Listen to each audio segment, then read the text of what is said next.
menghadirkan stakeholder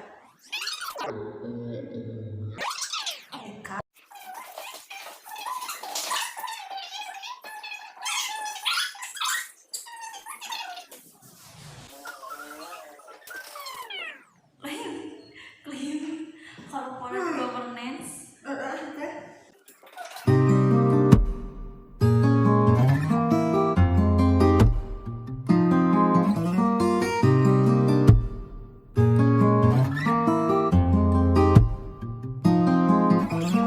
Assalamualaikum warahmatullahi wabarakatuh.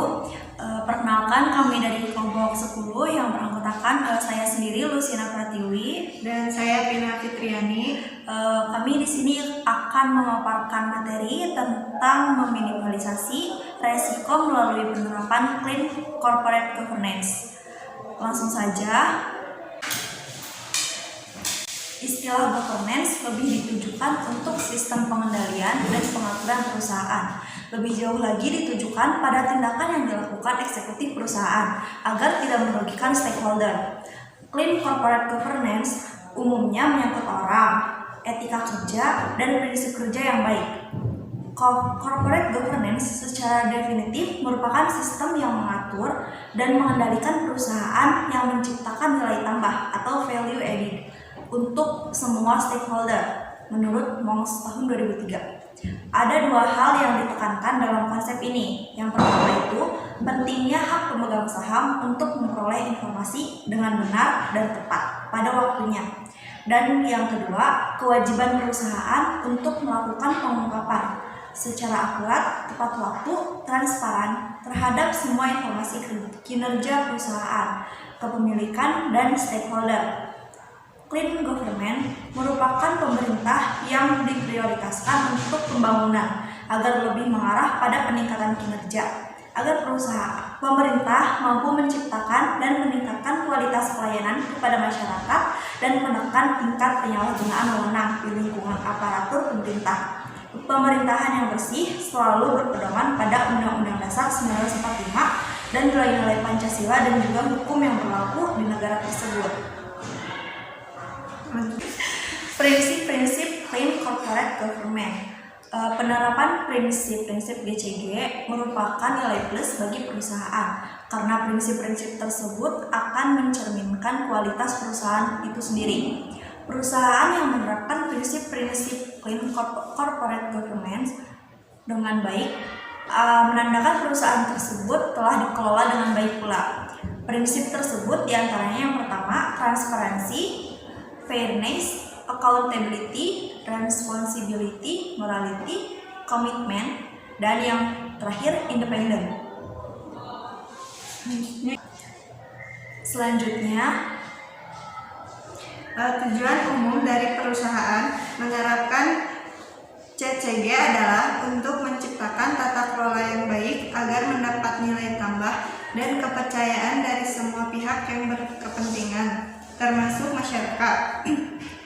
Berikut tujuan clean corporate government. Yang pertama, meningkatkan efisiensi, efektivitas, dan kesinambungan suatu organisasi yang memberikan kontribusi kepada terciptanya kesejahteraan pemegang saham, pegawai, dan stakeholder lainnya, dan merupakan solusi yang elegan dalam menghadapi tantangan organisasi ke depan.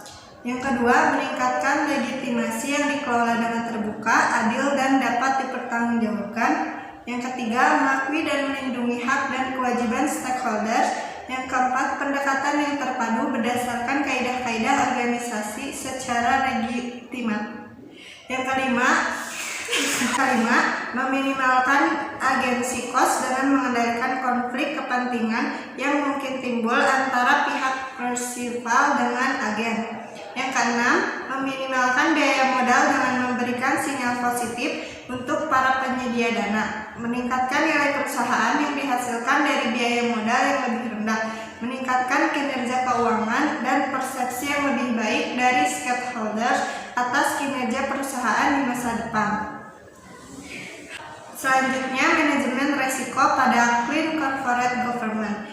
Manajemen risiko berperan penting dalam menjamin terwujudnya prinsip-prinsip CCG di lingkungan perusahaan. manajemen resiko merupakan unsur terpenting dalam mewujudkan CCG.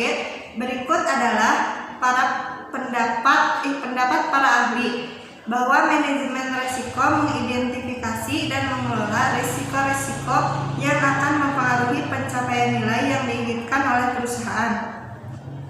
Menurut Yana A. P. dan Brady R. 2014. Selanjutnya, manajemen resiko mengeliminasi kemungkinan dari rendahnya penghasilan yang diraih organisasi dan dapat membantu organisasi bergerak pada optimalisasi modal dan struktur kepemilikan. Manajemen resiko berperan dalam memberikan jaminan yang wajar terhadap pencapaian sasaran organisasi, memberikan perlindungan kepada para pemangku jabatan terhadap akibat buruk yang mungkin terjadi yang disebabkan oleh risiko. Udah, pertanyaan. Udah ya. Selanjutnya langsung saja ke pertanyaan-pertanyaan yang diberikan oleh teman-teman. Yang pertama pertanyaan dari Teh Zahra ya. Ya, yang pertama pertanyaan dari Zahra. Pertanyaannya itu, mengapa manajemen risiko penting dalam mewujudkan good corporate governance? Mengapa penting? Karena dalam mewujudkan tata kelola perusahaan melalui manajemen risiko yang efektif, sehingga perusahaan dapat meminimalkan risiko dan dampak lebih hati-hati untuk mengambil suatu keputusan dan kesempatan. Manajemen risiko juga berperan dalam memberikan jaminan yang wajar terhadap pencapaian sasaran organisasi, memberikan perlindungan kepada para pemangku jabatan terhadap akibat buruk yang mungkin terjadi yang disebabkan oleh risiko. Mungkin itu jawaban dari pertanyaan Teh Zahra. Dan selanjutnya ada pertanyaan dari A. Iqbal. Yang pertanyaannya, mengapa perusahaan menerapkan GCG hanya karena dorongan regulasi dan menghindari sanksi? Nah, jawabannya karena mengapa perusahaan menerapkan prinsip GCG itu karena banyak perusahaan yang menganggap GCG hanya sebatas slogan atau idealisme semata. Mungkin itu aja. Selanjutnya pertanyaan dari Ajis ya, Ajis. Pertanyaannya, bagaimana strategi agar CCG dalam perusahaan dapat tercapai dengan baik?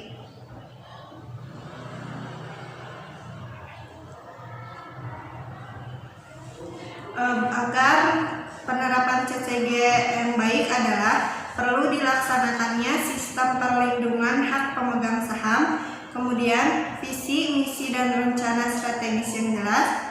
Yang ketiga, kembangkan keseimbangan peran dan fungsi organ perusahaan.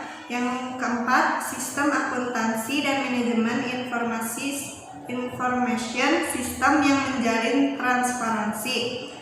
Mungkin cukup sekian jawabannya, Ajis. Selanjutnya, pertanyaan dari Teh Yiyin. Bagaimanakah keterkaitan atau hubungan antara manajemen risiko dengan CCG? Sebelumnya tadi kan udah dibahas ya dalam segmen yang tadi, segmen sebelumnya.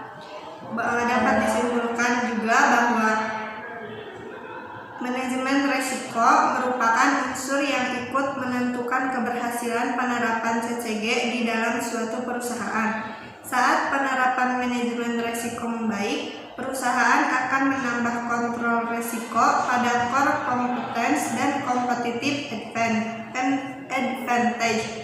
Maka, hubungan antara manajemen risiko dan clean corporate governance akan semakin kuat. Mungkin itu aja Teh jawaban dari pertanyaannya.